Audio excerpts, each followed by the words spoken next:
ils arriveront. De toute façon, c'est comme ça qu'on a prévu d'être à l'heure et de démarrer à l'heure.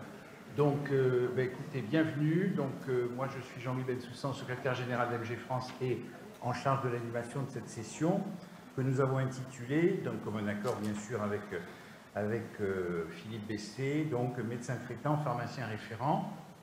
Donc, c'est une grande première que nous avons là, une grande première mondiale, on peut le dire, d'un duplex en direct de Lille, où vous avez vous aussi votre...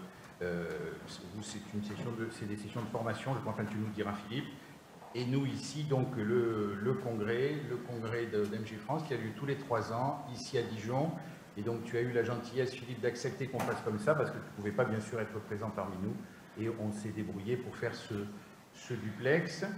Donc Philippe Bessé, président de la FSPF, qui a son officine à Limoux, c'est pour ça qu'on se croise souvent à l'aéroport d'Orly tous les deux quand on descend dans le sud.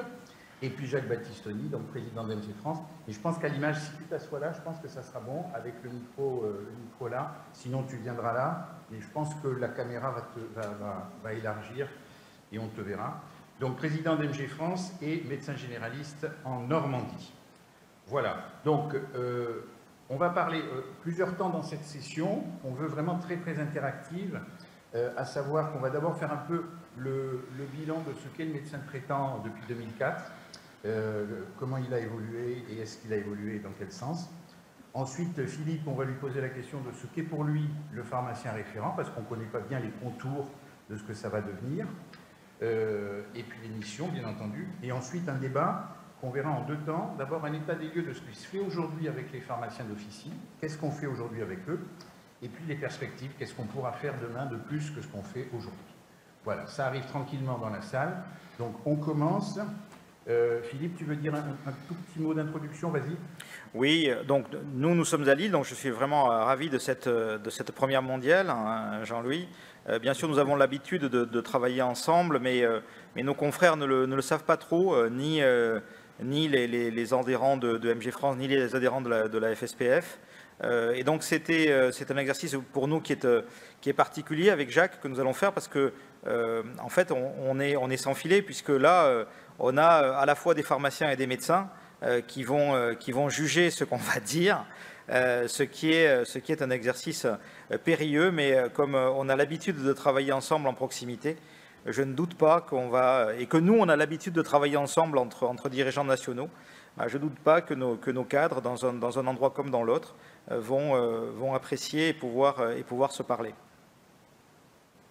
Ok, on y va. Donc, vas-y, un mot. Oui. Non, on ne t'entend pas, Jacques, nous ici. Connecter. Le micro, s'il vous plaît. Vas-y. Non, ça doit être bon, Ah. Non, pas encore.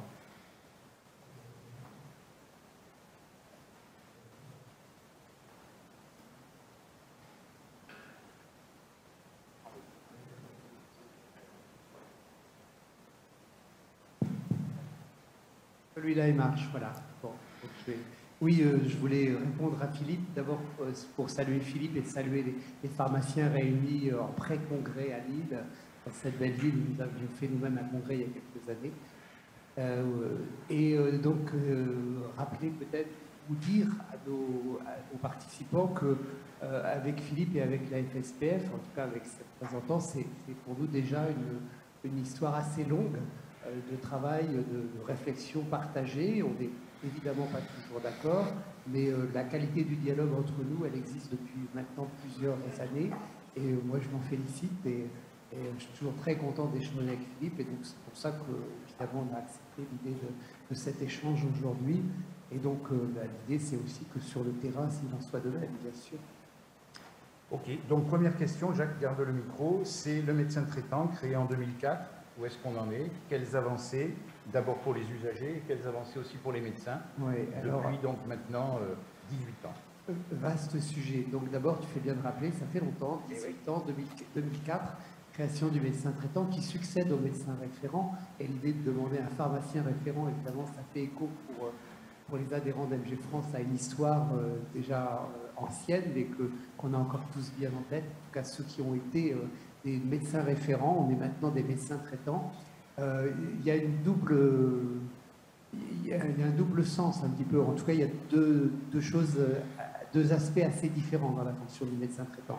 Il y a un aspect de lien, bien sûr, puisque le médecin traitant, c'est un lien qui se crée entre un patient qui choisit son médecin et qui le désigne comme médecin traitant. Et donc, c'est une forme de lien, de confiance qui se crée, qui est un lien entre deux personnes, entre deux consciences, on pourrait dire, pour reprendre, je ne sais plus qui avait dit ça. Et ça, c'est très important. Ça fait évidemment allusion au colloque singulier. Et c'est pourquoi ce lien qui consacre la relation médecin-malade, dans ce lien qui se crée, même si c'est un lien un peu administratif, ça existe quand même. Et je crois que ça a du sens. Et je crois que ça ne doit pas être occulté. Et je pense que ça doit nous aider aussi sur le pharmacien référent et sur le lien qui peut se créer à travers ça.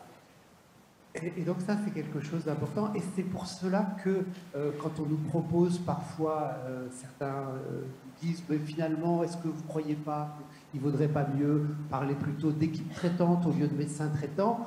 Nous avons en tête l'idée de ce colloque singulier, l'idée de cette relation qui se noue entre deux personnes, pour plus ou moins longtemps, mais parfois, et on est tous des témoins pendant 30 ans, voire plus, il n'est pas question d'abandonner ça pour une notion d'équipe traitante, pour ce qui pourrait devenir une forme d'anonymat où le patient n'a plus un référent, justement, avec qui il parle, avec qui il a entrepris une relation de confiance qui passe par beaucoup de choses, beaucoup de connaissances de son milieu social. Derrière le médecin traitant, il y a évidemment le médecin de la personne dans sa totalité, dans sa globalité, qui caractérise fondamentalement la médecine générale, mais aussi dans son environnement professionnel, familial et environnemental, pour faire référence au congrès, puisque c'est aussi dans les points fondamentaux du congrès qu'on a aujourd'hui.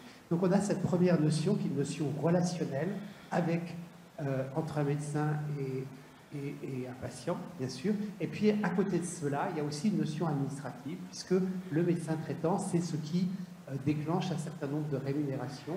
Et donc le médecin traitant s'inscrit dans le cadre conventionnel.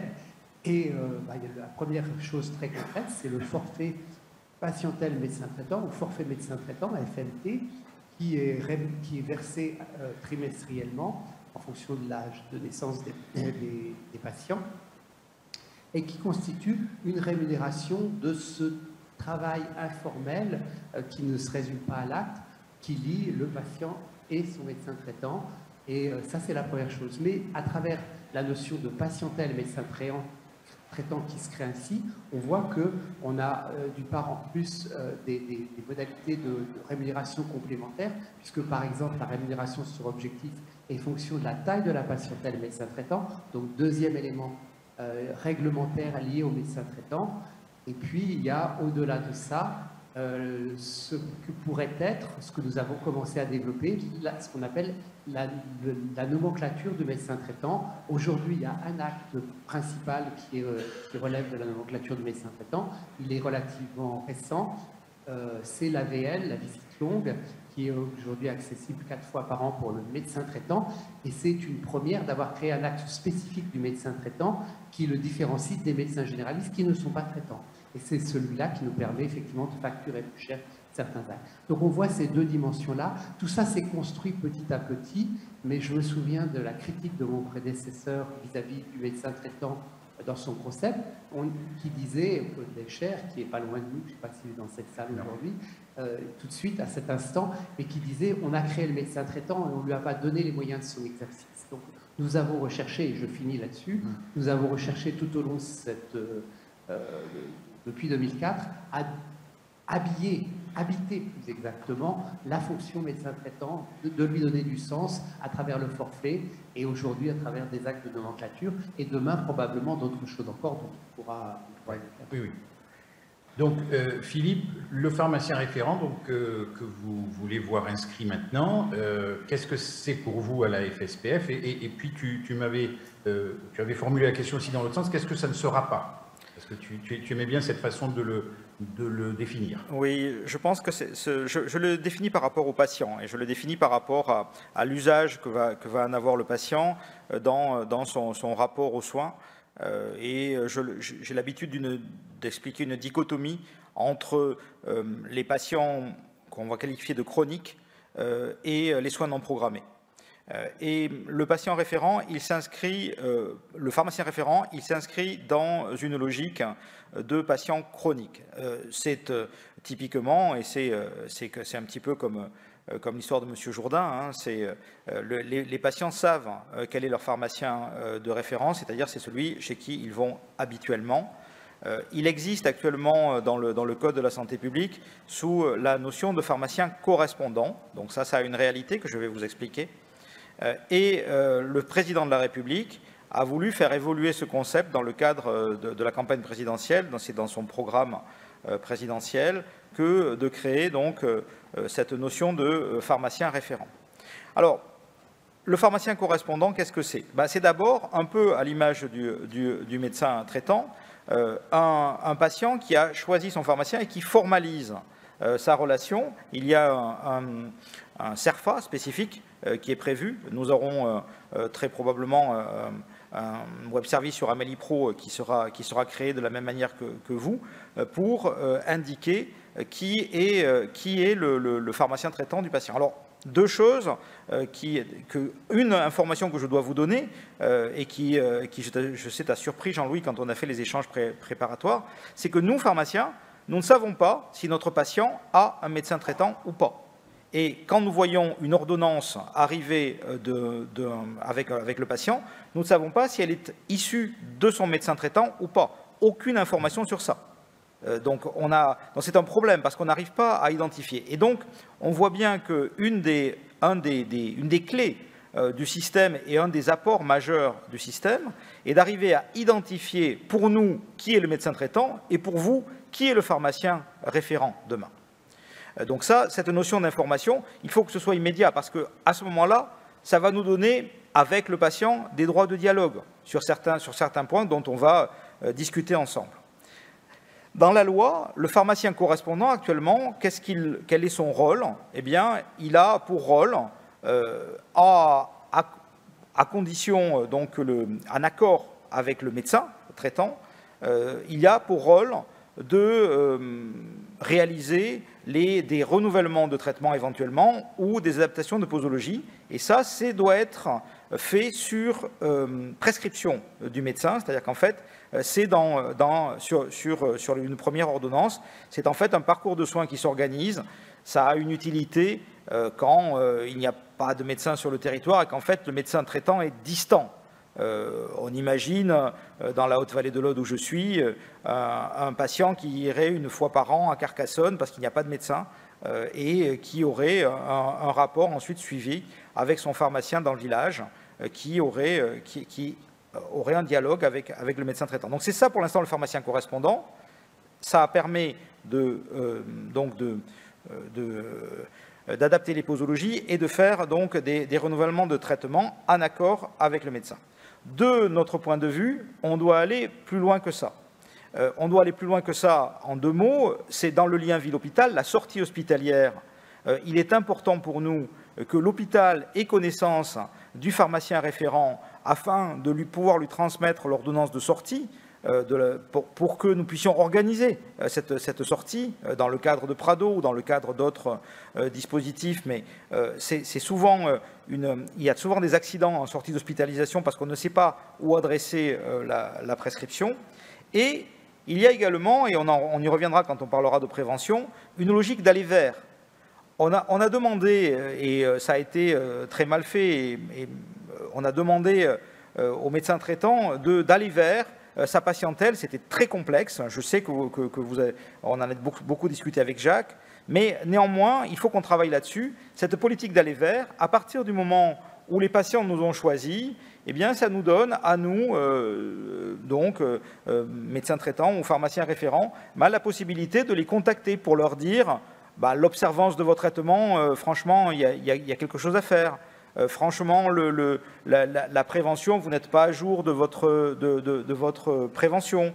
Donc ça, c'est à ça que servira dans l'avenir le pharmacien référent. Et un dernier point, c'est que c'est le pharmacien titulaire de son officine qui est référent. Et là, c'est un peu différent de votre pratique, puisque Jacques a bien dit que ce n'était pas l'équipe de soins qui était traitante, c'était le médecin lui-même qui était traitant. En ce qui concerne l'officine, le poste de travail et le dossier patient est partagé entre les différents pharmaciens qui travaillent dans l'officine, sous la responsabilité du titulaire. Mais en fait, le patient, quand il choisit une officine, il choisit en fait une officine. Il ne choisit pas réellement un pharmacien, à de quelques exceptions près. Donc c'est une nuance par rapport à votre exercice. Ok, donc on avait souhaité, là, pour la suite, prendre quelques exemples de ce qui se fait aujourd'hui déjà avec le pharmacien, alors qu'il soit correspondant, parce que, comme tu le dis, vous ne savez pas qui est le médecin traitant, nous on ne sait pas non plus qui est le pharmacien correspondant. Donc on a un certain nombre de sujets, et puis après la salle, vous pourrez réagir, enfin les salles, vous pourrez réagir. Donc on va les prendre dans l'ordre, et puis avec des interventions rapides à chaque fois. Donc le premier sujet qui aujourd'hui existe, c'est le bilan de médication. Est-ce que ça marche? Et est-ce que ça marche pour le pharmacien? Est-ce que ça marche pour nous, médecins traitants? Jacques? Oui, c'est vrai qu'à la fois on a une attente, hein, je crois, médecins généralistes, certainement d'ailleurs, attente qu'on essaye de régler d'une façon un peu sauvage, si je puis dire, en interrogeant nos patients. Très fréquemment, on demande à nos patients où est-ce que vous allez à la pharmacie. Quand on ne le sait pas, on peut regarder évidemment d'autres ordonnances. Mais on n'est pas sûr que ce soit la pharmacie habituelle, que ce n'était pas simplement parce qu'elle était plus près, ou je ne sais pas, à ce moment-là.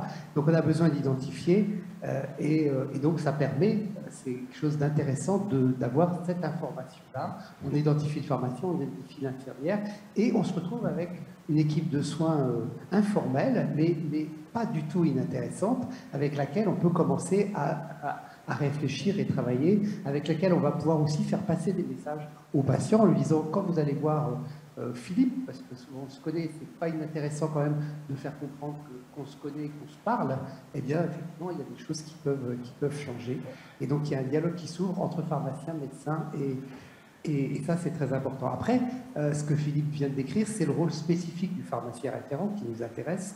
Alors, ouais, voilà, il y a des choses que le pharmacien référent peut faire et qu'un autre pharmacien ne peut pas faire. C'est clair qu'on n'a pas envie que nos patients bénéficient d'un bilan de médication chez 3 pharmaciens différents. D'abord parce que ça ne va rien y comprendre, parce que notre patient ne va rien y comprendre non plus. Et donc, il est indispensable, à partir du moment où on développe un rôle spécifique, que l'identification du professionnel qui le fait, la structure qui le fait, soit claire. Donc ça paraît très important.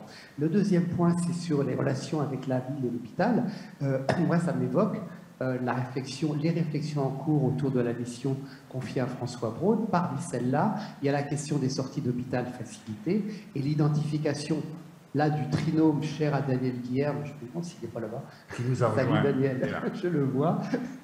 Eh bien, elle est vraiment fondamentale. Et là encore, si on veut permettre aux hôpitaux de renvoyer dans des bonnes conditions de sécurité les patients à domicile, il faut identifier les trois pieds, si je puis dire, du trinôme, que sont pharmaciens, médecins traitants et infirmiers de référence. Donc ça, c'est important. La notion de contacter les patients nous paraît effectivement capitale. On en a parlé avec Philippe souvent. On s'est retrouvé face à cette question par rapport à ces fameuses listes de patients non vaccinés. La question que ça m'évoque, c'est la question des moyens dont dispose le médecin traitant aujourd'hui. Et on a eu, alors évidemment, on peut mobiliser notre secrétariat pour faire des rappels, mais on voit bien qu'on est encore aux prémices de quelque chose, à mon avis, qui est très important, notamment en matière de prévention, qui est la possibilité, à partir du moment où des professionnels de référence sont identifiés, d'avoir une action proactive en direction des patients pour leur proposer un rappel de vaccination, un dépistage, toutes sortes de choses, la vaccination Covid quand c'était le cas.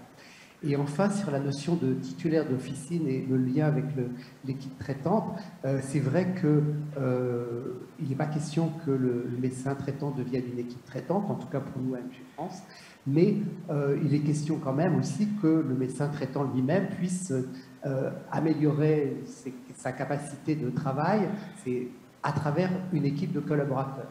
Et donc, je fais le pendant avec ça. Et c'est vrai que quand on parle d'équipe de collaborateurs autour du médecin traitant, c'est aussi en ayant en tête le fait qu'il n'y a pas d'officine où il n'y a pas des collaborateurs, il n'y a pas d'officine où il n'y a pas des assistants et en particulier des assistants, des pharmaciens assistants, mais aussi des préparateurs en pharmacie. Et on voit bien que si vous avez, vous pharmaciens, été au rendez-vous de la crise sanitaire, c'est aussi parce que vous avez bien en amont de nous développé autour de vous une équipe de collaborateurs qui vous permet de répondre à vos missions et qui vous a permis à de nombreuses reprises, et j'en étais vraiment le témoin, de dire « Oh là, je prends parce que je suis en capacité de le faire ». Bon, Jacques, tu es allé plus large que la question posée, mais ça fait rien, c'est bien, on va se rattraper. Mais Philippe, je te relance sur le bilan de médication. Oui. Est-ce que ça marche aujourd'hui? Est-ce que dans les officines, ça fonctionne? Parce que moi, perso, de retour de bilan de médication, depuis que ça existe, j'ai dû en avoir 2 ou 3. Et oui, parce que ça existe et ça marche très fort chez quelques pionniers. En fait, très peu de pharmaciens se sont emparés du sujet pour essentiellement 2 ou 3 raisons.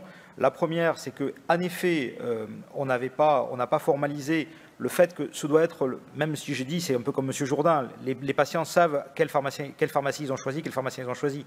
Mais évidemment, il faut avoir le dossier du patient pour pouvoir faire un bilan de médication. Il faut le connaître, il faut savoir son histoire, il faut connaître l'ensemble de son truc. Donc là, c'est une première difficulté. La difficulté principale, de mon point de vue, c'est lié à l'informatique, parce que on est obligé de sortir de notre poste de travail pour faire ces bilans de médication avec un papier, un crayon sur des... C'est pas ergonomique du tout.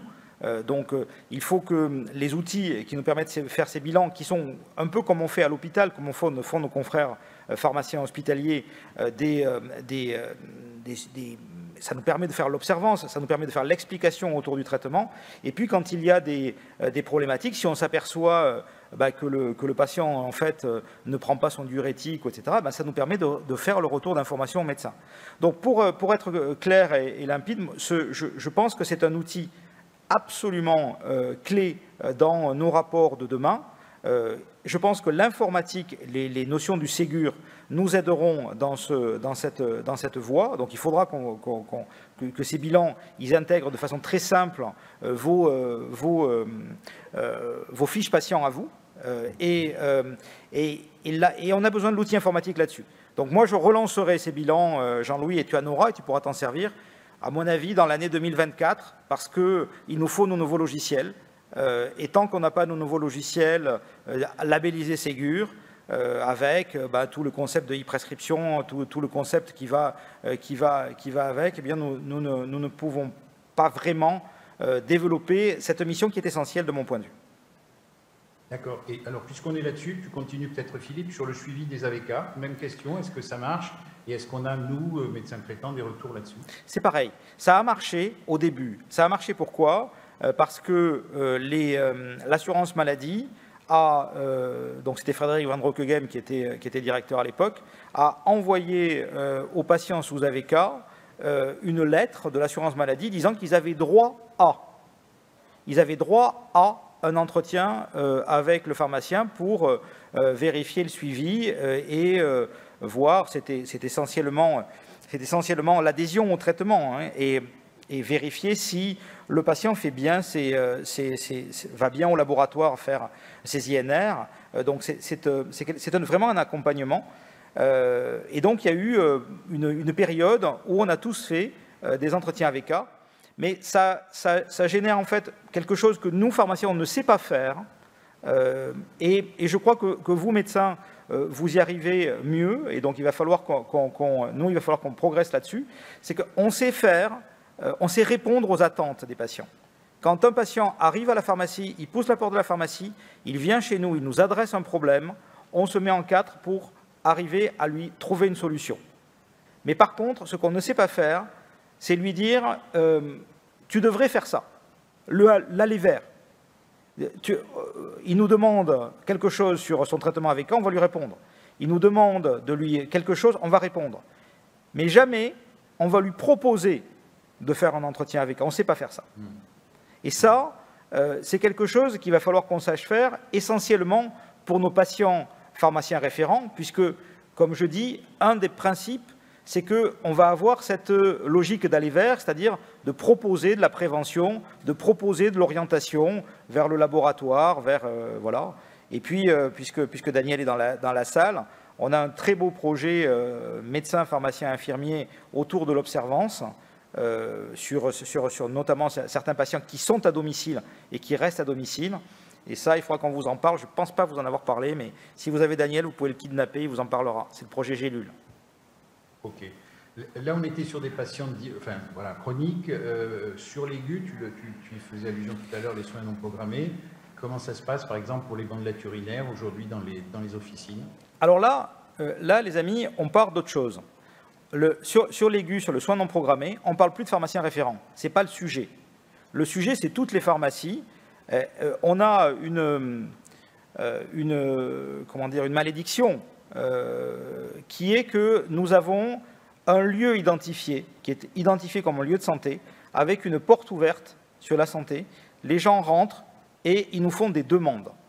Les usagers arrivent et ils nous font des demandes. Ils savent, parce qu'ils sont malins, que nous disposons des médicaments. Donc, ils sont ça en tête, ils voient qu'il y a une porte ouverte, un lieu de santé, ils arrivent et ils nous font des demandes. Et ça, c'est un problème pour nous, parce que nous n'avons pas le droit de faire plein de choses. Et nous sommes en fait une machine à dire non. Et ça, il faut que vous compreniez que c'est très perturbant, parce que les patients ont des demandes et il faut qu'on arrive à leur trouver une solution. La solution, elle est l'orientation dès qu'on peut, elle est le conseil, c'est-à-dire le conseil sans produit, voilà. Et parfois, il y a le conseil avec un arsenal thérapeutique. Et en fait, là où on est frustré, c'est quand dans de nombreux cas, on pense qu'on a la solution, qu'il n'y a pas de réelle plus-value dans une orientation, et qu'on va laisser partir quelqu'un sans solution. Donc, en ce qui concerne les bandelettes urinaires et les dépistages angines, qui sont en fait un peu les deux mêmes sujets, on sait que dans certains cas, il est nécessaire d'y avoir une antibiothérapie, et dans la majorité des cas, il n'y a pas de nécessité d'avoir recours à une antibiothérapie. Donc le sujet, c'est que nous avons maintenant le développement des TROD, en fait, des tests rapides de diagnostic, permet avec le TROD de déterminer s'il y a lieu d'orienter vers le médecin ou pas. Et c'est ça que nous faisons actuellement. Donc actuellement, il n'y a pas de délivrance de médicaments suite à ces tests. Il y a des conseils qui sont des conseils d'hygiène ou de produits de type antalgique, soit locaux, soit du paracétamol, avec le conseil de dire si dans 48 heures ça ne passe pas, allez voir votre médecin. Et quand le test est positif, il y a orientation vers le médecin. Je rajoute que le dispositif inverse existe, c'est-à-dire que vous avez le droit de faire des ordonnances conditionnelles. Ça marche pour le Paxlovid, pour le Covid, et ça marche pour l'angine. Vous avez le droit de faire des prescriptions où vous écrivez prescription d'antibiotiques, mais attention, sous réserve que le TROD soit positif chez le pharmacien. Donc c'est une possibilité qui vous est offerte de dire, écoutez, moi je diagnostique forcément une angine ou potentiellement un Covid, mais le Covid il doit être objectivé par un test. Vous devez aller faire le test, soit au labo, soit en officine, avant d'avoir le traitement. Donc voilà sur le dépistage, mais je reprends, c'est tous les pharmaciens, à condition qu'ils aient la formation pour le faire, qui sont habilités à faire ça, et ce n'est pas des pharmaciens référents, puisque le pharmacien référent, c'est quelqu'un qui connaît ce patient, et par construction, là, c'est typiquement des gens qu'on ne connaît pas vraiment. Jacques, peut-être sur ces points, et après on va passer aux aspects vaccination. Oui, c'est des sujets dont on a parlé effectivement. Je me souviens être allé au congrès des pharmaciens à Strasbourg il y a 2 ou 3 ans, peut-être même un peu plus. On en a déjà parlé avec Philippe. Et évidemment, je comprends bien la situation et parfois le dilemme dans lequel se trouve le pharmacien dans son officine, parce que le patient lui demande quelque chose dont il sait qu'a priori il a écarté avec un arbre décisionnel des situations graves, la fièvre, les infections à répétition dans certains cas, certaines situations pathologiques qu'il nécessite, où il peut faire bénéficier son patient d'un traitement. Ça me rappelle aussi qu'un certain nombre de nos patients ou de nos patientes aussi, d'ailleurs, nous demandent, surtout nos patients, parce que chez les hommes, on ne le fait pas, on leur donne un traitement d'avance. Combien de fois, quand on marque 2 boîtes de Moduryl, c'est pas parce qu'il faut les prendre fil à fil, c'est parce qu'il y en a une autre pour la fois d'après. Je pense qu'on est très nombreux à faire ça. Donc, évidemment, ces demandes des pharmaciens, elles sont demandes faites aux pharmaciens, et la demande des pharmaciens de pouvoir apporter une solution aux gens en l'absence du médecin traitant, elle est de notre point de vue légitime. Et je rappelle simplement que si de temps en temps on se heurte à une levée de bouclier chez les médecins, c'est parce qu'on voit bien qu'à travers ça, on va se retrouver qu'avec des consultations complexes et que ça nous pose un problème de modèle économique majeur. Et c'est pas, quand on a un paiement qui est lié à l'acte uniquement, effectivement, faire un acte court et simple, c'est fondamental dans notre équilibre économique. Donc, on ne peut effectivement penser un système comme ça que si on révise notre modèle économique. On en a déjà parlé un petit peu ce matin dans les ateliers sur la rémunération et sur la convention médicale. Enfin, ce que dit Philippe, c'est un changement culturel, effectivement, mais tu dis que c'est plus difficile pour vous que pour nous, je le comprends, et je suis d'accord avec toi, c'est plus difficile de proposer quelque chose dans le cadre d'une pharmacie parce que les gens sont habitués à demander un médicament, ils ne sont pas là, enfin ils ne viennent pas pour qu'on leur propose quelque chose qu'ils n'ont pas demandé. Et donc ils peuvent être réticents, et donc ça ne se fera que sans une éducation de la population au fait qu'on peut bénéficier de services dans une pharmacie qui vont au-delà de ce qui existe aujourd'hui.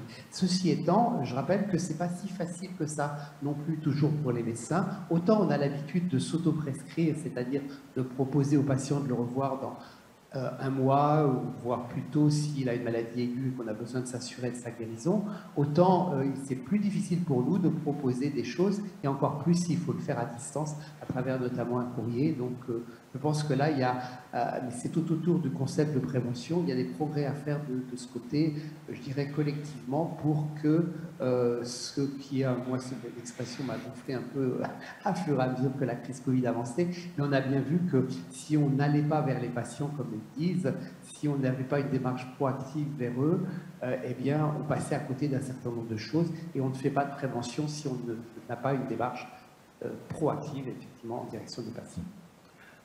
Peut-être à ce stade du débat, ça serait bien qu'on ait quelques échanges avec la salle. Alors, je ne sais pas s'il y a un porteur de micro prévu par les organisateurs. Et chez moi, il y a un porteur de micro? Oui.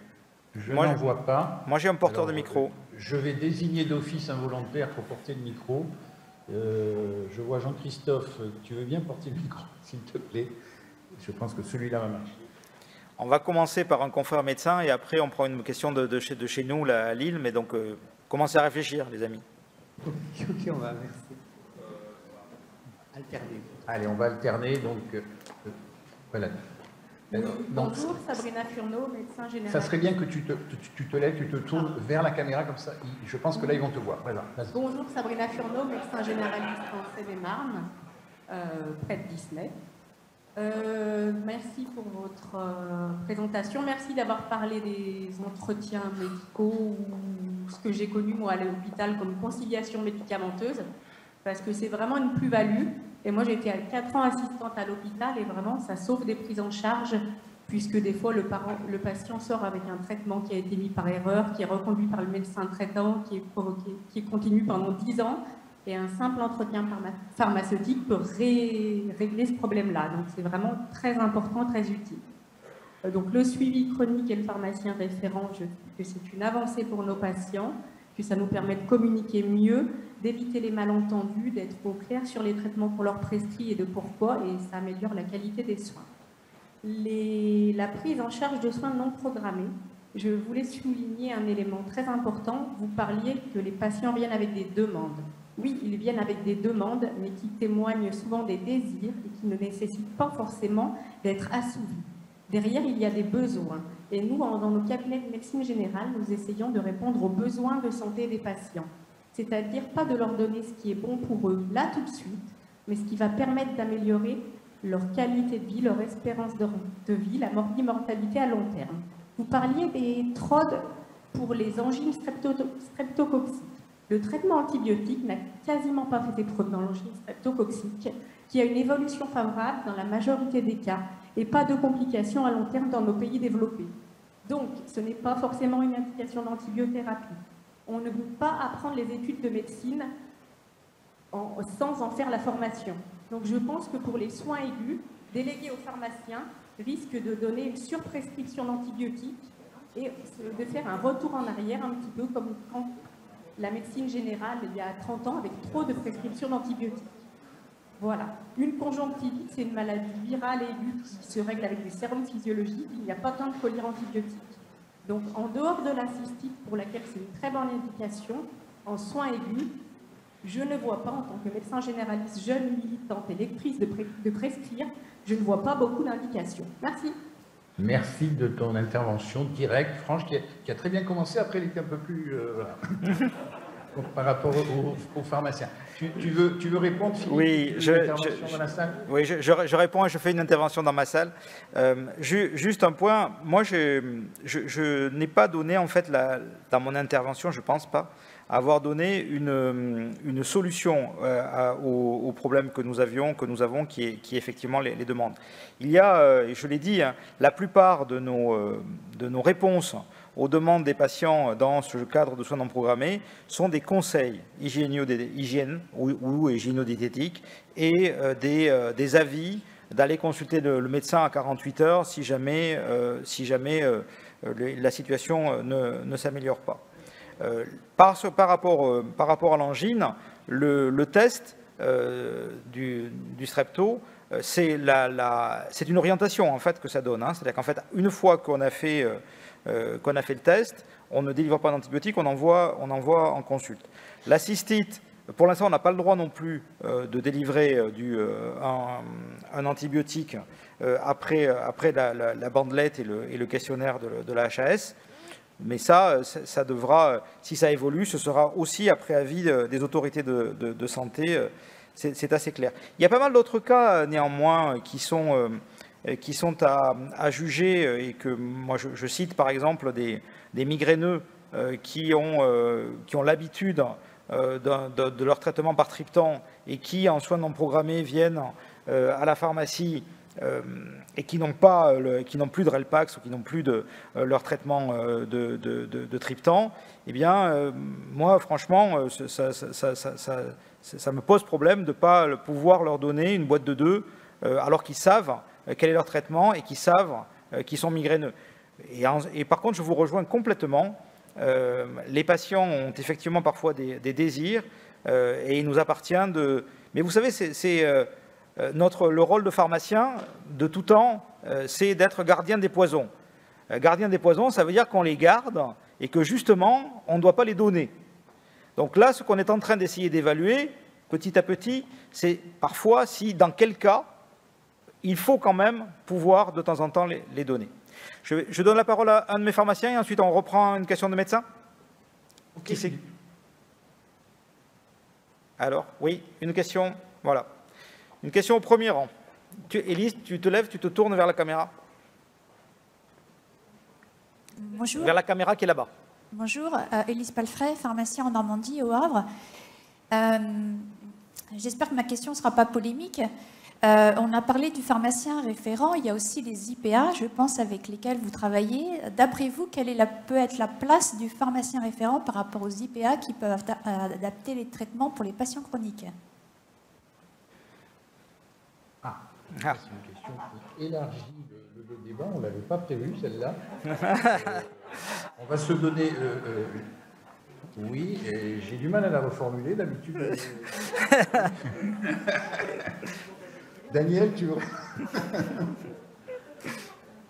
je vous laisse réfléchir à vous deux et on va prendre une question de vote de Dijon. Alors, bon, j'interviens encore car je suis aussi pour les IPA. Car j'ai fait ma thèse sur la médecine générale en Angleterre et j'ai vu ce système dans un cadre réglementaire où il fonctionne bien. Donc, pour faire la différence entre pharmaciens référents et IPA, les IPA examinent les patients et ont été formés sous la délégation du médecin, qui est par exemple en Angleterre, les IPA sont dans le même cabinet et elles arrivent fréquemment pendant la consultation du médecin pour lui demander un petit conseil, un petit avis. Donc en fait, avec l'IPA, je pense qu'on doit travailler en collaboration, qu'elle travaille sous notre délégation, avec une formation adaptée, et que dans un référentiel de délégation des tâches, nous pouvons déléguer celles qui ont prouvé, comme le dernier rapport de l'OCDE sur les IPA, il y a certaines tâches qui sont efficacement déléguées et d'autres qui ne le sont pas. Elles le sont si la formation est bonne, pour les tâches de délégation, mais par exemple, donner des nouvelles fonctions, comme ce qui va arriver aux pharmaciens, montrera les IPA qui ont donné de nouvelles fonctions, elles prescrivent plus d'examens complémentaires et elles prescrivent plus d'antibiotiques. Et au final, ça peut coûter plus cher. Une bonne délégation aux IPA, ça coûte le même prix. Donc le pharmacien, à moins qu'il apprenne à examiner dans son officine... Non, on va pas faire ça. Merci de ton intervention, mais on a une séquence spécifique là-dessus demain. Tu veux répondre, Jacques? Je peux donner quand même... Compléter. Je peux répondre. Alors, je vais simplifier la question, mais je sais bien qu'elle est un peu plus complexe. Est-ce que à AMG France, on est pour ou contre les IPA? La réponse est oui, on est pour les IPA, clairement. Mais ce qui est fondamental pour nous, c'est le cadre de travail de l'IPA. Et s'il s'agit d'avoir un exercice de l'IPA désolidarisé, je dirais, de l'exercice du médecin traitant, évidemment, ça va nous poser des tas de problèmes de suivi des patients. Si l'IPA travaille en étroite collaboration avec nous, idéalement au sein du même cabinet où elle pourrait avoir un bureau à côté d'une autre et avec des relations qui soient faciles, bien évidemment, ça peut être bien. Et donc, on est complètement d'accord. Et dans ce cas-là, évidemment, des délégations de tâches petit à petit peuvent se mettre en place, ou des délégations de compétences, plus exactement, sur certains aspects de la pratique. Là-dessus, il n'y a pas de problème. Ce que vous soulignez aussi, c'est le fait que, mais ça, on connaît ça avec les jeunes médecins, quand on a été jeune médecin les uns les autres, au début, on a tendance à se couvrir aussi. Et se couvrir, parfois, c'est une surprescription, soit d'examens complémentaires, soit de médicaments. Voilà. Mais sinon, pour nous, la question des IPA n'est pas une question qu'on compte, c'est une question de comment on organise le travail avec l'IPA. On revient aux pharmaciens référents, aux pharmaciens d'officine. Je ne sais pas qui t'a donné le micro. Oui, vas-y, je t'en prie. Bonjour, Pascal Geffroy, je suis médecin généraliste dans la région de Nantes. Et j'ai la chance de travailler sur un dispositif expérimental, les équipes de soins primaires CLAP. Donc je travaille régulièrement avec des pharmaciens, avec une messagerie sécurisée. Plusieurs choses dans ce que j'ai entendu. Donc le bilan de médication partagée, je trouve ça dommage d'en avoir entendu parler dans mon équipe, et finalement c'est assez confidentiel. Et moi ce que j'attends, c'est qu'on puisse utiliser ça sur les patients qu'on a repérés.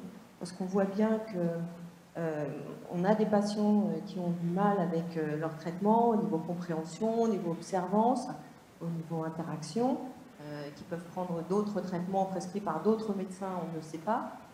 La communication n'est pas toujours parfaite entre les prescriptions hospitalières, les prescriptions psychiatriques.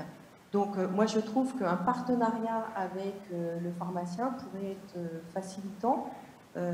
J'apprends là ce que vous disiez, qu'il n'y a pas que vous ne savez pas quel est le médecin traitant du patient. Ça vraiment. Alors pour nous, ça peut être très facile avec nos logiciels où on peut mettre quel est le médecin traitant sur nos ordonnances. Ça, c'est vraiment des choses, à mon avis, qu'on pourrait travailler ensemble.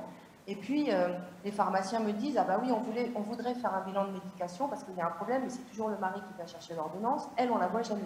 Donc, en fait, en équipe, on décide de impulser un peu ce bilan de médication. Donc je pense qu'il y a vraiment un partenariat là qui pourrait être intéressant. Et puis alors ce que j'entends aussi par rapport au diabète, je trouve que dans l'éducation et dans la technique, on a quand même des patients qui vont utiliser les mêmes aiguilles, qui ne changent pas les choses. Donc peut-être qu'on pourrait communiquer à ce niveau-là. Je vais aussi partir de l'exemple du Paxlovid dont vous avez parlé tout à l'heure. Moi, ce qui me pose problème, c'est pas tellement une fois que le diagnostic est fait, c'est surtout d'avoir vos compétences en pharmacologie, parce que c'est un traitement qui est complexe. Donc, ce qui va me prendre du temps, c'est d'évaluer toutes les médications du patient, et c'est là que j'ai besoin de vous. Et puis, autre chose, ce qui pourrait être intéressant comme partenariat, c'est aussi la prise des traitements contre l'asthme, avec les manipulations, tout ça, et comment ça peut s'articuler. Enfin, moi, c'est vraiment mes attentes. C'est vos compétences en pharmacologie, la connaissance des dispositifs, plus que d'aller sur des actes que vous ne faites pas. Voilà, moi, c'est vraiment mes attentes. Merci Pascal. Bon, il n'y avait pas vraiment de questions, c'était une série de commentaires sur ce que tu attends, mais c'est important. À toi dans la salle, Philippe, et ensuite j'ai vu Gilles en haut qui avait levé la main. Oui, j'ai une question. Guillaume, vas-y. Donc, je ne sais pas où est la caméra. Mais... Là. Par là. Donc, Guillaume Dessart, pharmacien en Haute-Savoie, fondateur d'une CPTS d'ailleurs. Alors, j'ai bien compris, en vous écoutant, et puis en étant un petit peu au courant de la position d'MG France, que le pharmacien ne doit pas servir à grand-chose à part délivrer ce qu'on lui dit de faire. Ça, c'est clair. Manifestement, on n'en discute pas. Qu'est-ce qu'il faut qu'on pense dans ce cas-là enfin, je sais pas, sur mon secteur, quand quelqu'un a une petite infection urinaire ou une angine, puisque, voilà, et qui prend rendez-vous chez son médecin traitant, et qu'on lui dit qu'il n'a pas rendez-vous avant le 17 août. Non, je crois que le 17 c'est férié aussi pour les médecins. Le 18, pardon. Qu'est-ce qu'il faut faire quand on me dit que finalement il faut... comme les IPA, il faut faire une consultation, un examen physique, clinique, et que nous, on n'est pas capable de le faire. Ok, qu'est-ce que je dois penser d'un médecin qui préfère faire de la téléconsultation 25 ou 30 fois par jour, à n'importe quelle heure du jour et de la nuit, parce que ça rapporte, et que, en plus, il va nous prescrire n'importe quoi sans connaître la personne qu'il a à l'autre bout de la France. Voilà, c'est tout. Bon, merci. Alors, moi, Guillaume, c'est aussi des commentaires. On savait, nous, que les réactions à nos propos allaient forcément être un peu décoiffantes, hein, mais notre propos, en tout cas président syndicaux, c'est de vous expliquer aux deux publics que nous avons pleinement conscience, d'une part, de la formation des uns et des autres, d'autre part, du rôle des uns et des autres dans la société et au service de nos patients, et des difficultés qui sont posées par, d'une part, le temps médical qui est parfois contraint parce que, vous le savez, enfin, vous avez fait tellement de congrès là-dessus que maintenant vous êtes les champions du monde de ce sujet, mais nous aussi, on essaye de s'en occuper. Donc j'essaye, cher Guillaume, de vous demander dans vos interventions de poser des questions, de faire des remarques, mais en respectant cet esprit de bienveillance qui est le fil conducteur de cette réunion. Alors, j'étais bienveillant. Oui. Non, mais quand on me pique, j'aime bien piquer. Oui. Voilà, c'est ma nature, on ne pourra pas faire autrement. Je prône l'interpro, oui. Et sur mon secteur, je bosse en interpro avec tout le monde. On a une CPTS qui fonctionne très bien, et j'en suis très très fier. Je voudrais juste, et c'est là où j'ai une question quelque part, c'est pourquoi avoir une position très politique alors qu'on essaye de créer quelque chose d'interpro aujourd'hui. C'est la salle à Dijon qui a une position. Nous, moi, ce que j'avais posé comme question à Jean-Louis et que je pose à Jacques, c'est nous, on est confrontés aux patients. Ce que je disais, c'est que la malédiction, c'est que nous, on est confrontés aux patients.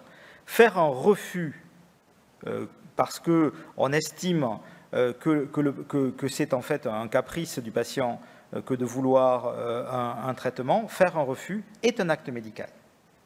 C'est-à-dire qu'en fait, on peut se tromper en refusant, comme on peut se tromper en acceptant. Et donc, le sujet pour nous est horrible parce que le sujet est horrible quand l'orientation n'est pas possible. Quand l'orientation est possible, qu'on a un médecin à proximité, notre boulot, il est génial. On sait quoi faire. Notre boulot, il devient horrible quand on ne sait pas quoi faire. On est obligé de refuser ou de donner quelque chose et avec des soins, avec quelque chose qui doit être beaucoup mieux protocolisé que ça l'est aujourd'hui, compte tenu du contexte. Si vous voulez, pourquoi ça se passe aujourd'hui, ce débat, et pourquoi il ne s'est pas passé il y a 20 ans, c'est parce qu'il y a 20 ans, tous les pharmaciens de France, quand ils avaient un problème, ils avaient plein de toubibs autour et ils envoyaient chez le toubib et la personne revenait et ça allait très bien.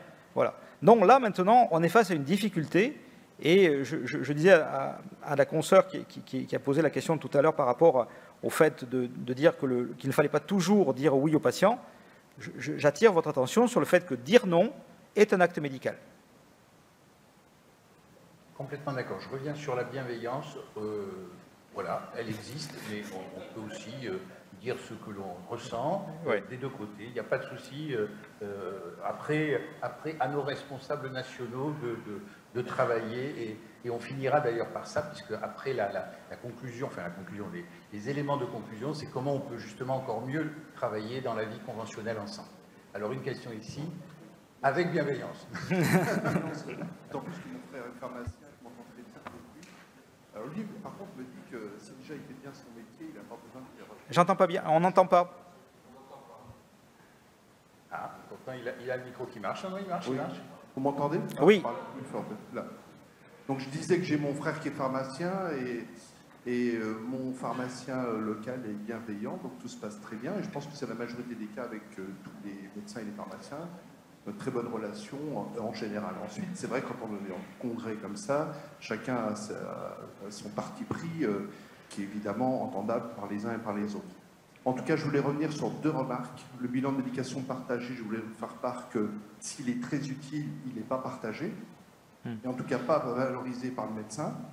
Et puis par rapport à votre propos sur la frustration, nous aussi on est très frustrés de temps en temps de ne pas pouvoir faire un vaccin dans nos cabinets alors que le patient en a besoin, ou alors à 20 heures de ne pas pouvoir prescrire, ou que le patient doit faire 20 km, alors que si on avait le médicament à disposition, on pourrait leur donner. Voilà. Je réponds à cette question-là, peut-être, parce qu'elle est clé. Vas-y, oui, non, mais j'orientais le porteur de micro, peut-être vers Gilles. Ouais. Alors, je réponds à cette question, Jean-Louis, que tu m'as posée à tellement de reprises que, voilà. On a identifié le problème.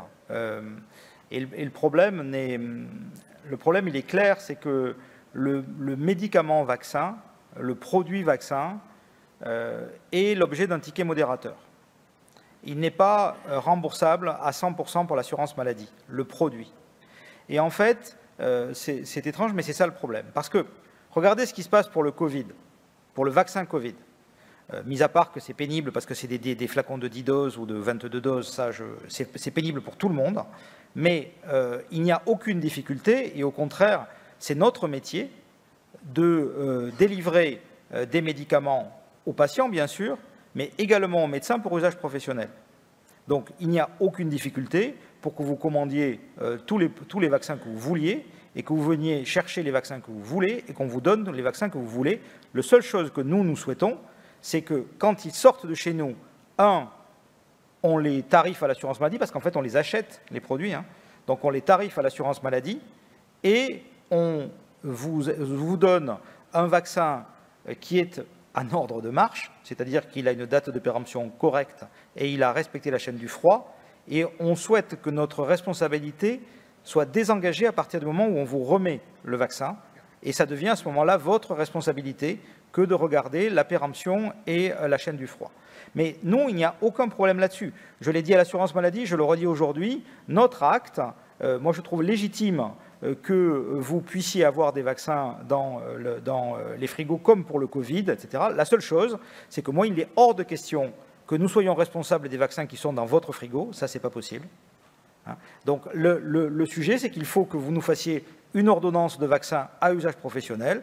On vous donnera les vaccins, on les tarifera à l'assurance maladie. Le problème, c'est de régler le ticket modérateur, parce qu'en fait, le ticket modérateur, il est rattaché à la personne et pas au praticien.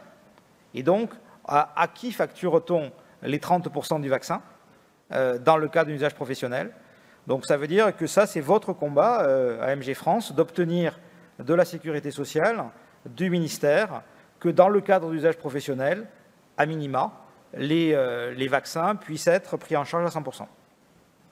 Jacques, sur ce sujet. Oui, c'est un sujet récurrent depuis plusieurs années. D'abord, je voudrais remercier Philippe à travers ça, parce que ça fait, si ce sujet a pu un peu avancer, vous allez voir pourquoi il est encore en panne, Philippe vient de le dire, c'est aussi parce qu'on a pu dialoguer ensemble sur les modalités possibles de mise à disposition de vaccins dans nos frigos qui nous permettraient de vacciner au fil de l'eau les patients quand le moment de leur rappel est arrivé. Et Philippe a bien pointé la difficulté. L'année dernière, on était arrivé pas loin, effectivement. Et parce qu'en fait, c'est dans le PLFSS qu'il faut le faire, donc on s'en occupe en général autour de l'été, un peu avant, un peu après, mais la problématique, elle est liée au fait de pouvoir identifier qui va payer le vaccin et qui va rembourser le vaccin au pharmacien s'il nous délivre à l'avance. Et donc l'année dernière, on est allé presque au bout, j'ai téléphoné au cabinet ou à la direction de la sécurité sociale, je ne sais plus trop, peut-être aux deux. Oui, c'est la DSS. Parce que l'un a dû me renvoyer vers l'autre, en leur disant comment on fait. Et c'est là, on était tout près, sauf qu'ils ont calé sur ce point-là, parce qu'évidemment, là, il s'agit d'engager une défense, et la demande précise, c'était la demande de prise en charge des vaccins à 100% par l'assurance maladie obligatoire, afin de faire disparaître cet obstacle-là. Et je crois pouvoir dire, c'est aussi un peu grâce à cette réflexion qu'on a eue ensemble, que si on obtenait la prise en charge des vaccins à 100%, on aurait la possibilité très rapidement de pouvoir avoir des vaccins dans nos frigos, comme on le souhaite et comme on l'a décrit depuis des années. Franchement, sur ce sujet-là, la vaccination, c'est un combat commun. On a suffisamment de mal à convaincre la population de l'intérêt de la vaccination. Alors, les pharmaciens vont pouvoir vacciner également à partir du mois de janvier. Qu'est-ce qu'il faut faire les uns et les autres? Il faut qu'on ait le matériel et les possibilités de vacciner de façon simple. Il faut surtout qu'on remplisse le dossier patient de telle manière à ce que l'autre membre de l'équipe de soins autour du patient sache que la vaccination a été faite ou pas faite. Et c'est ça et c'est tout. Notre sujet, notre combat commun, c'est de faire augmenter le taux de vaccination en France sur tous les vaccins. Et donc, ça ne doit pas être un enjeu de conflit entre professions, ça doit être, au contraire, un enjeu de travail en commun. Très bien. Aujourd'hui, je renchéris, le sujet maintenant, c'est d'obtenir du ministère la vaccination, la prise en charge à 100% par l'AMO des vaccins. Ouais, tu es d'accord, Jacques, sur la vaccination par les pharmaciens? Dis-moi. Je suis d'accord sur la vaccination par le pharmacien. Non, mais je crois qu'on partage le même objectif. Je crois qu'on partage le même objectif. On a tous l'idée que les uns et les autres, on est capable de mieux faire parce qu'on a l'opportunité de rencontrer les patients plus souvent, ou au bon moment, et que si les uns et les autres, on a les vaccins à notre disposition, on doit pouvoir améliorer la couverture vaccinale dans ce pays. Et c'est, je crois, notre objectif partagé. Voilà, les uns et les autres, a-t-il dit. Une question chez toi, Philippe. Oui. Micro là-bas, au fond. Oui, bonjour, Rodolphe Pourtier, je suis pharmacien dans le Doubs. J'appelle les réflexions en fait de cette réunion interpro en me basant sur ce qui a été dit tout à l'heure sur le fonctionnement IPA. Effectivement, on a l'impression que se développe bien, mais peu, parce qu'il n'y en a pas tant que ça finalement, de rapport entre l'exercice médical et l'apport à cet exercice médical que constitue l'IPA.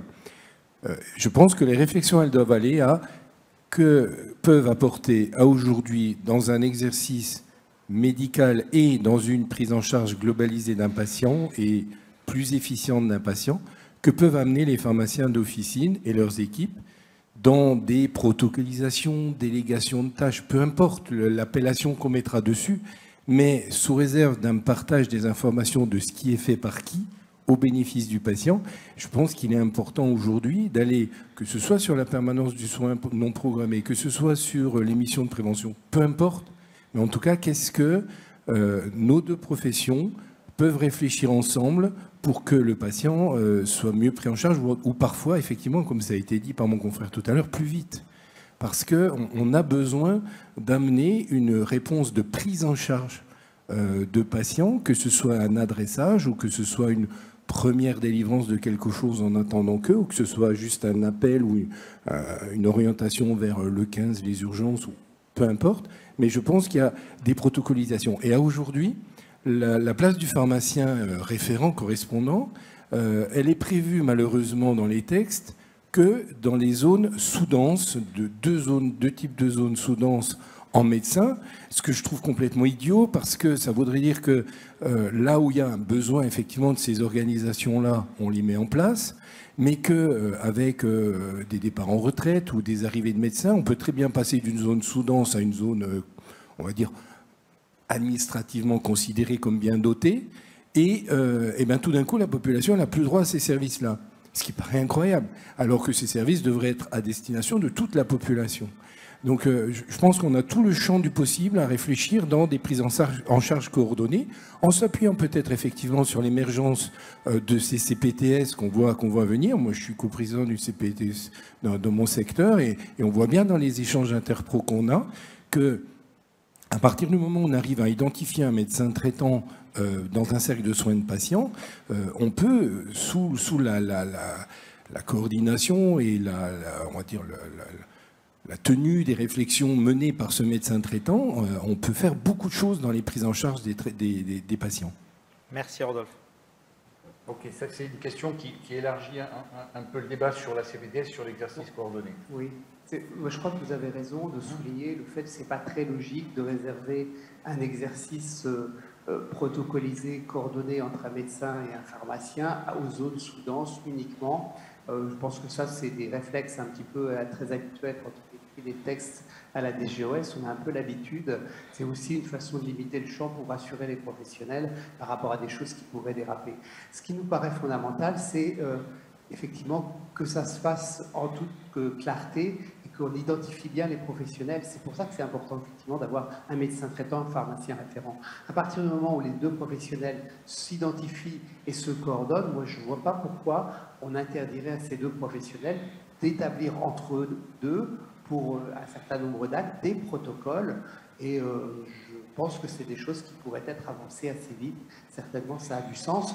La notion de CPTS, c'est bien, mais en même temps, quand je regarde des CPTS comme celle dans laquelle je suis, donc je suis aussi vice-président, on a 200 000 habitants, je crois un nombre de professionnels très très élevé. On ne se connaît pas très bien. Je crois beaucoup plus au fait que c'est une relation de confiance qui s'établit entre deux professionnels. La question toujours du cadre de travail et donc des relations de travail qu'on met en œuvre.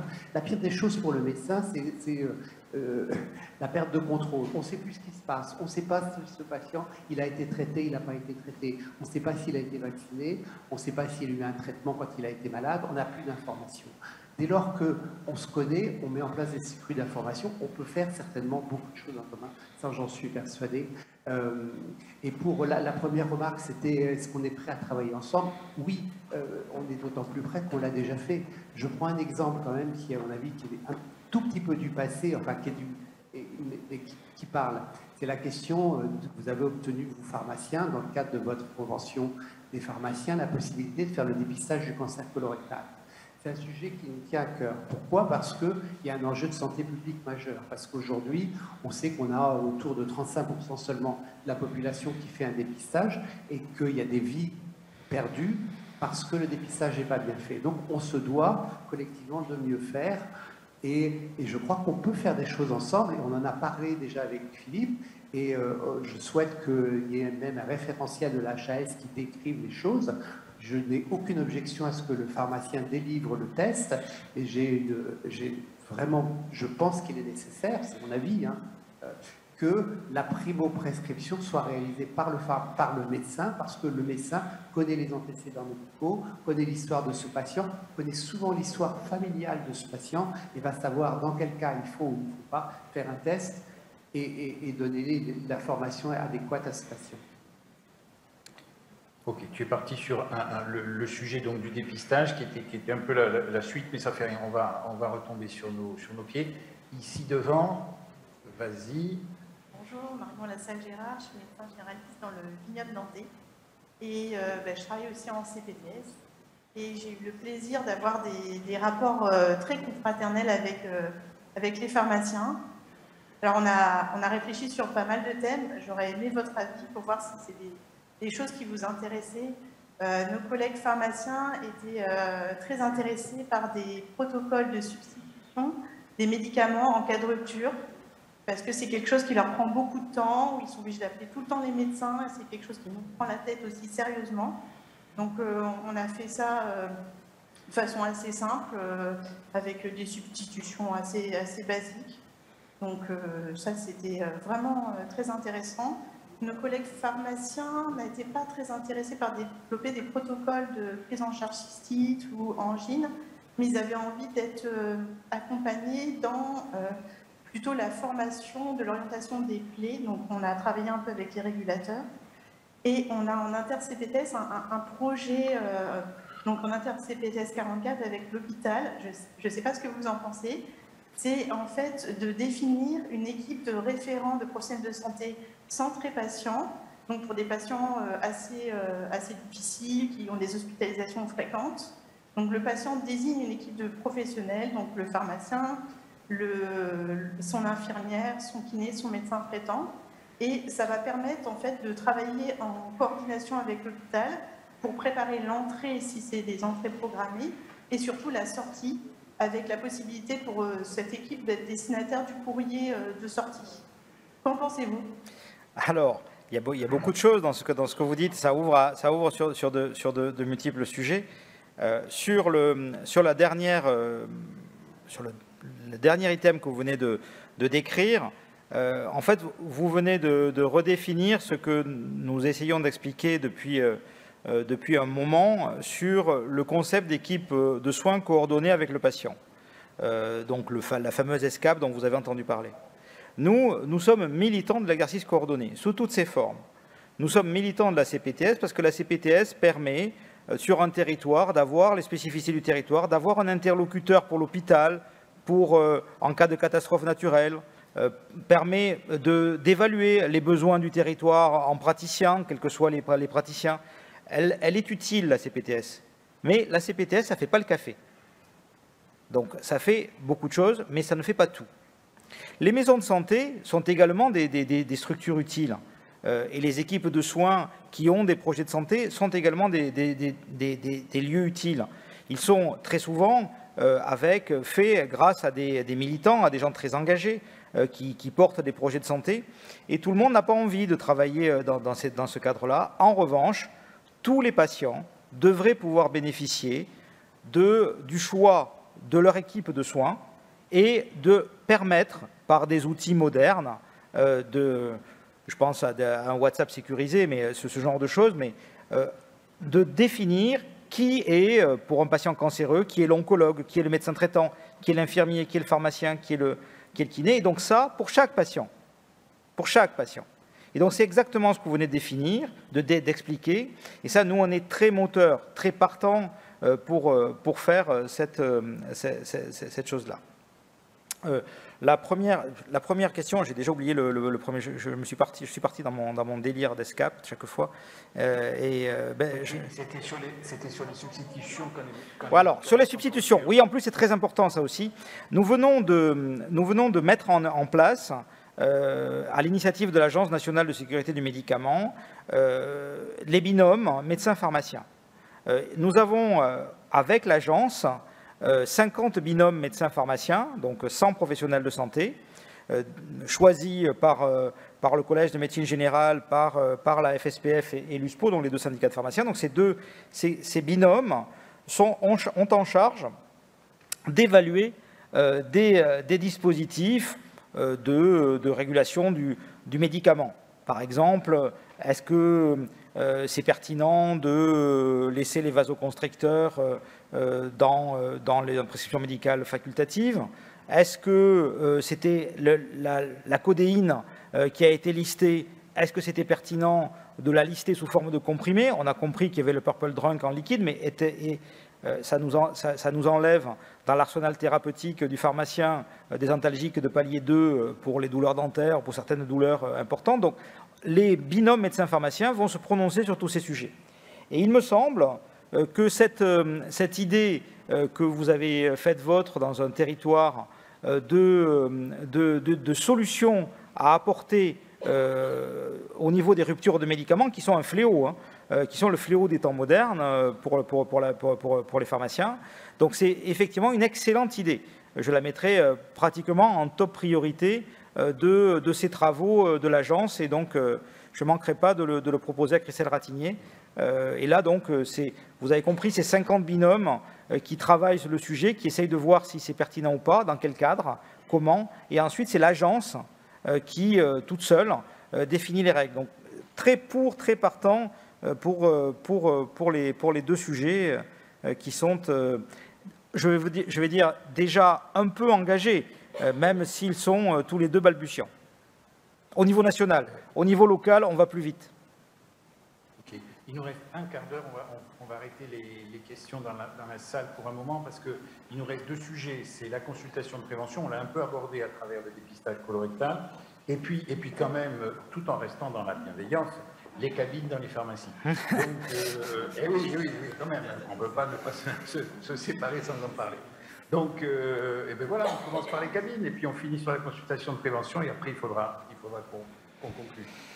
Alors, vas-y, Philippe, toi tu n'as pas de cabine dans ton officine. Je n'ai pas de cabine dans mon officine parce que, en fait, nous avons donc signé un accord conventionnel qui prévoit la mise en place donc d'assistance à la téléconsultation, que vous compreniez qu'est-ce que c'est. Hein. L'assistance à la téléconsultation, ça, nous avons un forfait d'installation qui est versé par l'assurance maladie, à condition d'avoir un certain nombre d'équipements connectés, donc notamment un stéthoscope connecté, un otoscope connecté, bien sûr un matériel qui permet la visio comme nous faisons ici entre Dijon et Lille, et donc une plateforme sécurisée qui permet le lien avec le médecin. Donc en gros, un mini plateau technique mis à disposition du médecin avec l'équipe officinale qui est là pour accompagner le patient qui n'est pas forcément technophile dans son lien avec le prescripteur distant. Mais en gros, c'est une assistance à la téléconsultation. C'est donc bien un médecin qui est au bout et ça se place dans le cadre de votre avenant 9. Et c'est dans ce cadre-là que nous sommes indemnisés, c'est-à-dire qu'en fait, l'assistance à la téléconsultation, retenez que ça a une valeur de 5 € et que donc, quand vous avez, dans le cadre de l'avenant 9, une consultation remboursable, ça déclenche une assistance, enfin un forfait d'assistance de 5 € pour le pharmacien. C'est ça, la téléconsultation en officine. Alors, pourquoi? Donc d'habitude, moi, j'ai pour principe quand je dis aux gens de porter la blouse, moi je la porte. Quand je dis aux gens à mes confrères de faire quelque chose, je le fais. Bon, pourquoi j'ai pas fait la téléconsultation? Parce qu'en fait, elle s'inscrit, la téléconsultation, dans le cadre de l'avenant 9, dans le cadre des médecins de proximité. Et donc, très simplement, mon ami médecin de proximité m'a dit que lui, il n'était pas intéressé, parce qu'il préfère faire ses consultations quand il est au cabinet, et quand il est chez lui, eh ben, il est chez lui, et c'est pas pour travailler, pour être médecin distant. S'il veut être médecin, il est à son cabinet ou au domicile des gens, et donc ça ne fait pas partie de son exercice à lui. Ça fait partie peut-être d'autres exercices. Donc moi, ce que j'ai à dire là-dessus, c'est aux médecins qui ont envie d'avoir une partie de leur activité de façon distante en téléconsultation, rapprochez-vous de votre pharmacien pour qu'il mette en place un dispositif qui aidera les patients à se connecter à vous. Et aux pharmaciens, proposez-le à vos médecins de proximité. Et puis, si vous disent non, ben, vous avez autre chose à faire et vous ne le faites pas, et puis ça va bien. J'ai conscience qu'il y a des dévoiements ou des utilisations de la téléconsultation de façon en dehors de l'avenant 9. Avec, du fait du Covid, un open bar qui s'est créé, qu'il vous appartient dans le cadre de la prochaine convention de régler, de régulariser ou pas, vous ferez bien ce que vous voulez, mais nous, notre idée, c'est de concevoir l'assistance à la téléconsultation comme une solution dans la palette. En gros, moi, ça c'est dans le cadre donc spécifique de la proximité, et on retombe sur notre affaire de soins non programmés. Parce qu'il y a ça aussi. Donc, moi, je veux bien tout ce que vous voulez, mais j'ai toujours mon patient qui est venu dans l'officine avec son problème. Donc, j'ai toujours le choix entre, pour l'instant, j'avais que 2 choix. C'est, premier choix, je lui dis de retourner chez lui et d'attendre que ça passe. Deuxième choix, je lui donne un médoc que j'ai, mais que je n'ai pas le droit de lui donner. Troisième choix, je lui dis, va dans la télécabine, il y a un médecin au bout, il va bien voir ce que tu vas faire et tu reviens avec une prescription. Donc, Et sinon, effectivement, je l'envoie aux urgences à l'hôpital, mais le docteur Bras n'est pas content. Donc, moi, je veux bien bosser avec vous, les amis, sur le sujet, mais je voudrais qu'on arrive à trouver une solution au problème des gens. Ok, Philippe. Jacques? On est d'accord qu'il faut trouver une solution au problème des gens. Là-dessus, il n'y a pas de doute. Bon, après, comment on fait? Comment ça se passe? J'entends qu'effectivement, il y a deux dispositifs possibles. Il y a la télécabine et il y a un plateau technique, éventuellement un peu plus souple, tout ça. Pourquoi il y a une différence entre les deux? Parce que derrière la télécabine, il y a un téléopérateur. Et derrière ce téléopérateur, qui fournit généralement au pharmacien une solution clé en main, c'est jamais le médecin traitant. Hein, on est d'accord. Ça part, on sait où, c'est lié avec une solution de téléconsultation qui se trouve je ne sais où, il n'y a pas de lien, il n'y a pas de retour vers le médecin traitant.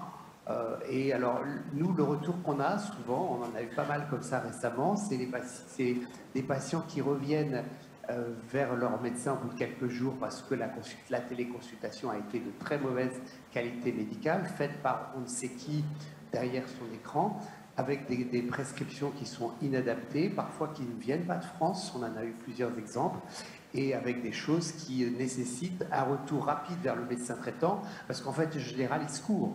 Hein. Ils donnent une réponse tout de suite parce que c'est pratique, mais ils disent, oh, mais si dans 24 heures ou 48 heures, ça ne va pas mieux, retournez voir votre médecin traitant. Donc le vécu d'un certain nombre de nos confrères qui nous retournent, c'est de dire, j'ai vu revenir le patient au bout de 2 jours avec une ordonnance un peu bizarre qui semblait manifestement pas très adaptée, qui provenait d'un pays étranger, mais parce que c'est apparemment délivrable quand même, tu me diras.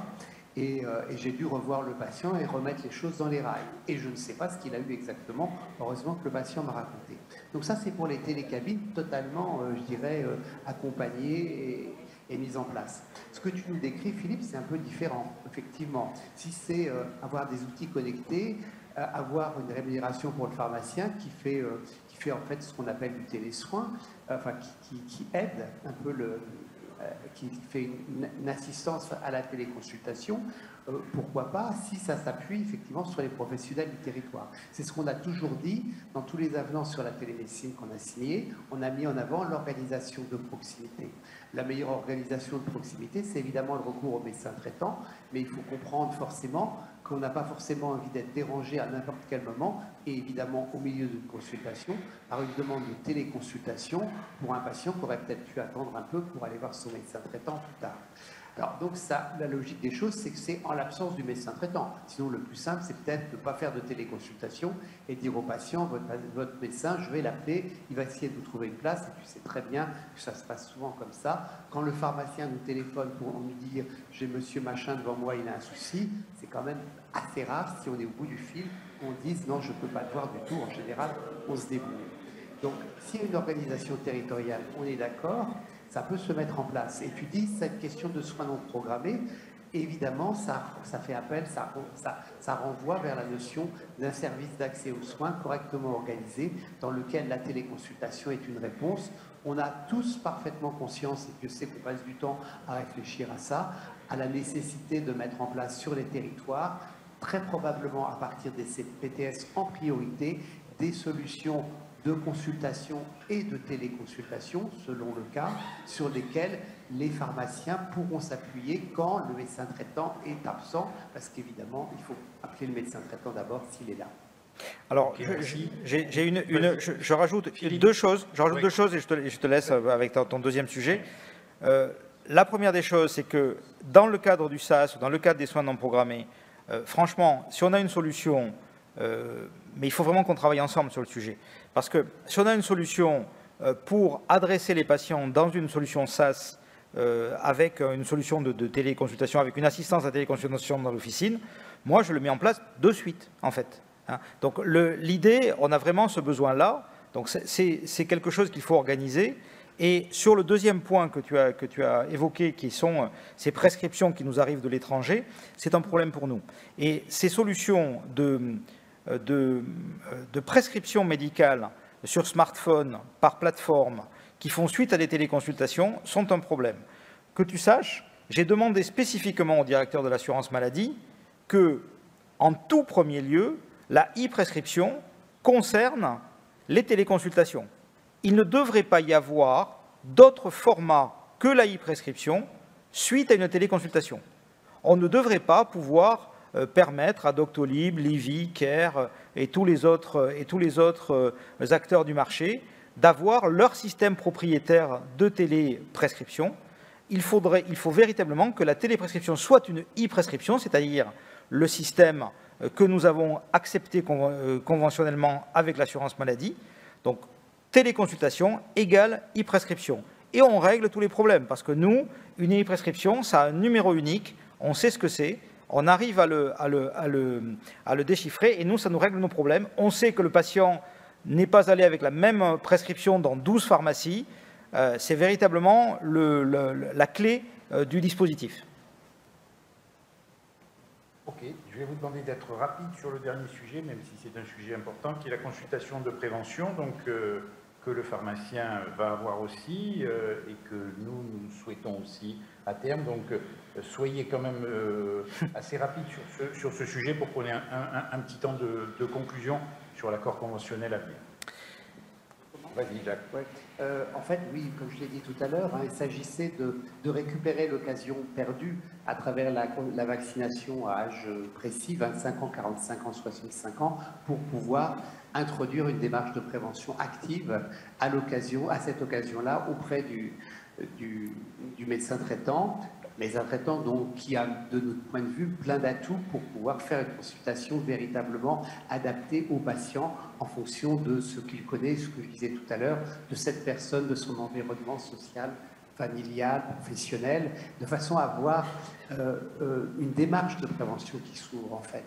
On a commencé à travailler là-dessus au sein du Collège de la médecine générale sur les contenus et on voit bien que plus qu'un tout où il faudrait passer demi-heure voire une heure à cocher des cases, ce qui est important probablement c'est d'ouvrir une démarche.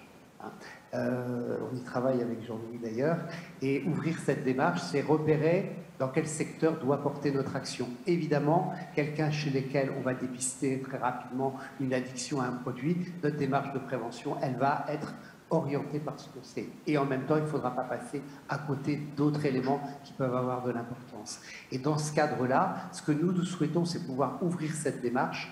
Il est clair que la prévention, pour être réellement efficace, elle s'appuie sur l'ensemble des acteurs de l'équipe de soins de proximité que nous constituons les uns avec les autres. Donc, évidemment d'accord pour travailler avec vous. On a besoin, je crois, dans un premier temps, de définir comment elle peut se mettre en place. Et donc ça, c'est le travail initié dans le cadre du Collège de la médecine générale, qui fait suite à une saisine de la HAS sur ce sujet-là. Mais évidemment, il faudra qu'on le construise ensemble et qu'on inclue les différents acteurs de l'équipe autour de ça. Philippe ? Oui, je crois que sur cette consultation de prévention et sur ces âges qui n'ont pas été donnés au hasard, les âges que tu as donnés, 25 ans, 45 ans, 65 ans, c'est très exactement les âges que le comité technique de la vaccination de la HAS a préconisé, a recommandé pour être les âges de rappel des vaccins DTP. Donc la vaccination, les rappels de vaccination du tétanos, c'est les âges que tu as cités. Et on voit au travers de ça qu'on a intérêt aussi à coopérer ensemble sur le sujet. Et ça veut dire quoi, ça ? Ça veut dire que le patient, en fait, c'est lui le chef là-dessus. C'est lui qui va voir dans quelle porte d'entrée il a dans le système. Mais ce qui est clair, c'est que si le porte d'entrée, et ce sera le cas dans de nombreux cas, j'en suis certain, probablement très majoritaire, ce sera le médecin traitant, quand il a le médecin traitant. Si la porte d'entrée est le médecin traitant, il y a une possibilité pour le médecin, et c'est à lui de voir, de déléguer certains actes à d'autres membres de l'équipe de soins qu'il connaîtra. Donc ça concerne peut-être pour certains aspects liés au squelette, au kiné, peut-être certains aspects à l'infirmier, peut-être certains aspects au pharmacien. Et bien sûr, il y aura un aspect biologie, puisque le biologiste va et fait les examens de référence. Ça, c'est quand c'est le médecin. Donc, il a lui, l'ensemble de l'image, comme tu l'as dit, Jacques, et donc il peut déléguer une partie des missions à l'un ou à l'autre de l'équipe de soins. Quand la porte d'entrée est le pharmacien, parce que ça va arriver, de toper des gens qui n'ont pas de médecin traitant, qui viennent parce que nous sommes une porte ouverte, à ce moment-là, il faut que nous puissions faire une partie de ce qui sont dans nos prérogatives, je pense à la vaccination notamment, mais peut-être à certains dépistages. Moi, je réfléchis, et je veux en discuter, on en discutera, que ça se termine obligatoirement par une orientation vers le médecin pour l'ensemble, pour vérifier l'ensemble des autres items que tu viens de nous expliquer. Est-ce que cette orientation doit se faire immédiatement ou est-ce que le pharmacien doit pouvoir demander un bilan normalisé par la HAS au labo pour que, quand le médecin traitant reçoit le patient, il ait toutes les informations et il ait une visite, une consultation véritablement utile? C'est quelque chose qu'on décidera ensemble, je crois, et qu'il faut qu'on travaille. Parce que le biologiste a là-dessus un intérêt particulier et il faut à un moment passer par la case biologie pour avoir les résultats de référence, même après dépistage. Il est 4 heures, vraiment une ou deux phrases chacun sur l'avenir conventionnel et ce que visiblement on appelle un peu de nos voeux des deux côtés, c'est-à-dire un accord bipartite, mais en 2 phrases. Je sais, Jacques, que tu vas être extrêmement frustré, mais on a dit d'être à l'heure. Je vais faire court. Je remercie Philippe de nous avoir donné l'idée de faire des accords conventionnels entre deux professions avec l'assurance maladie. Accord qu'on a évidemment, et je regarde Daniel qui est un peu plus loin, qu'on a également l'intention de faire avec les infirmiers, bien évidemment. Ah ben voilà, ça c'était court, parfait. Philippe, tu fais aussi court, s'il te plaît. Oui, ben il va falloir qu'on se mobilise, parce que on ne l'a jamais fait. On a fait bien sûr des accords conventionnels pour les CPTS, on en a fait pour les MSP, mais on n'a jamais fait d'accord à 2 professions. Et les interactions entre le médecin et le pharmacien sont tellement importantes et elles vont le devenir tellement avec le Ségur du numérique qu'il est nécessaire d'obtenir de Thomas Fatome. Je sais qu'il est chez vous aujourd'hui et il vient demain matin, il sera à Lille. Donc du coup, il aura deux fois le message. Il faut qu'on arrive à faire cet accord conventionnel à 2 professions. Merci à Dijon, merci à toutes et tous d'être de ce colloque. Merci à vous et c'était une belle expérience. Merci aux 2 salles. Et effectivement, on est allé chercher Thomas Fatome à la gare. Il arrive dans quelques dizaines de minutes. Merci Philippe, merci à vous. Vous nous le rendez. À bientôt. Bon, et bon congrès aux pharmaciens aussi. Merci.